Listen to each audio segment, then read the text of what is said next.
Jeremiah chapter 33.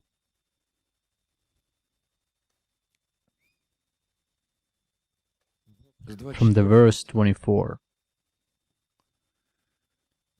Have you not considered what these people have spoken, saying, the two families which the Lord has chosen, He has also cast them off. Thus they have despised my people.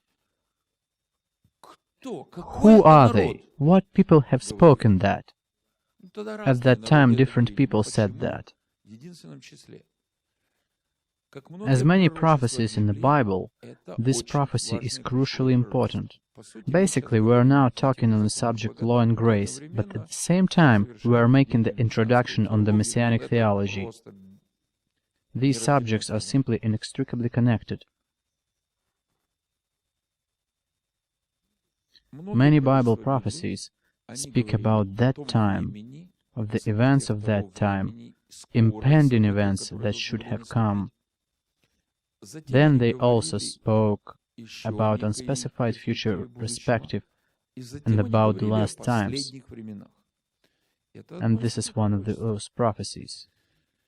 Have you not considered what these people have spoken, saying, the two families which the Lord has chosen, He has also cast them off? This is exactly what, for centuries and ages, was repeated by some of the church fathers, many church teachers, preachers, church leaders, and heads of denominations. And now, unfortunately, many repeat that too. Thus, they have despised my people, as if they should no more be a nation of Israel before them. This is exactly what has been happening for about 1800 years, and unfortunately continues to happen for many Christians, but not only Christians, but also Muslims. Muslims sincerely believe, not all the Muslims, but the majority of them, that Israel had been rejected by God a long time ago.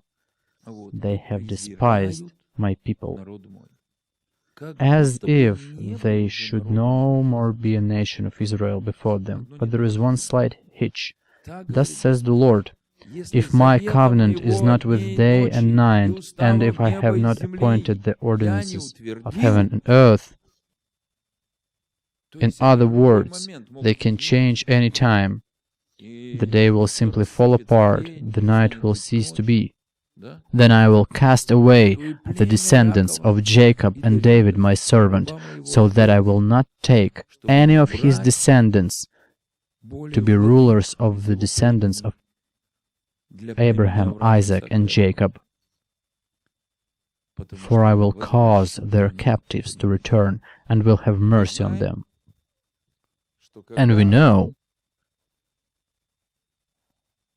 when Yeshua came, He came as a man from the tribe of Jacob, from the descent of David, and He remains the King of Israel, who hasn't yet been enthroned over His people, because the Lord has bound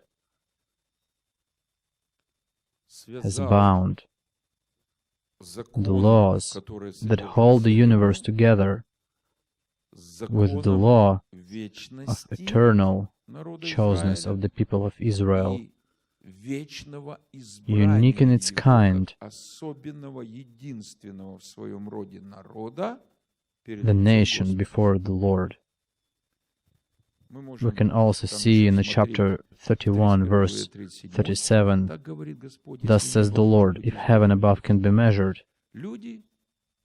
People for a while thought, actually for several centuries, they thought that they had already measured the sky. Then they invented some better devices, and it turned out that there was more. What they thought to be the end was only the beginning of the unknown. Then they invented new telescopes, and progress kept on going.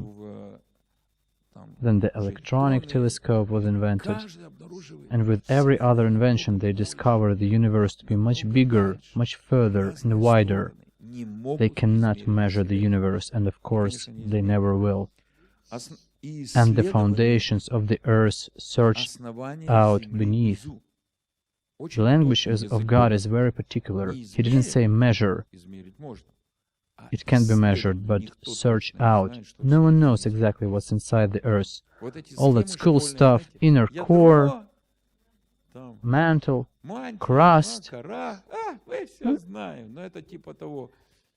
has the same level of credibility as here is the human embryo, here is the monkey embryo, here is the rabbit embryo.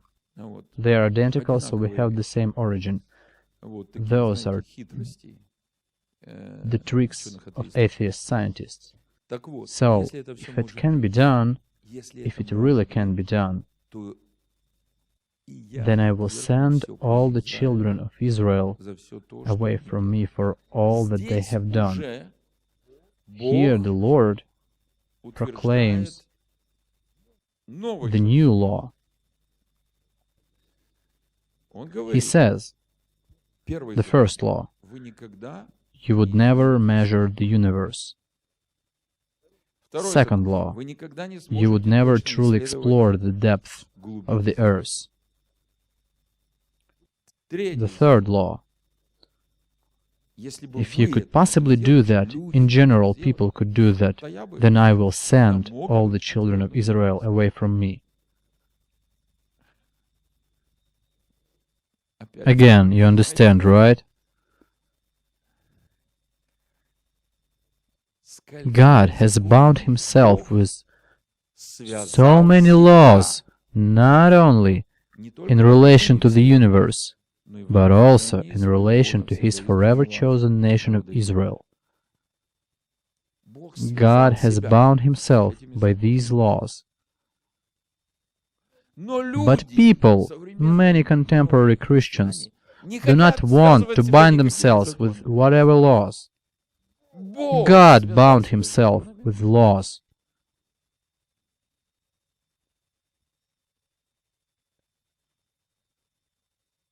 And he is the first who abides by these laws. Do you think the universe functions on its own?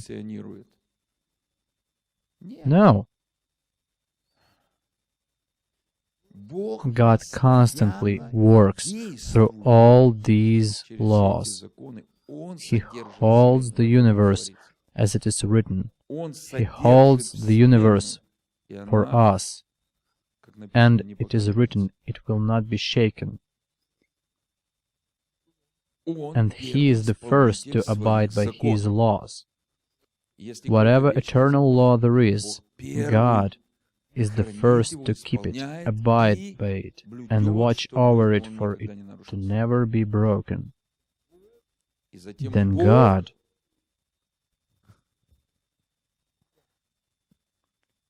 bound himself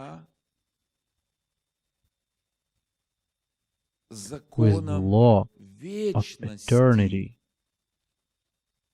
of Israel, as not just eternity. You know, for instance, some church fathers said, we don't need to treat the Jews like dirt. We mustn't kill them. It's wrong. They have to always stick around. But as people cursed, humiliated, despised, a vivid example for all Christians of what happens to people forever rejected by God. So, like this wasn't enough, there were also mocking quotations of the promises from the book of Jeremiah. Yes, definitely rejected. The exact opposite of what God really promised. So the Lord not only bound himself with the law of the eternity of Israel, but he also bound himself with the law of the eternal chosenness of Israel. She will forever remain chosen, his beloved nation, loved by God. This explains so many punishments, so many corrections.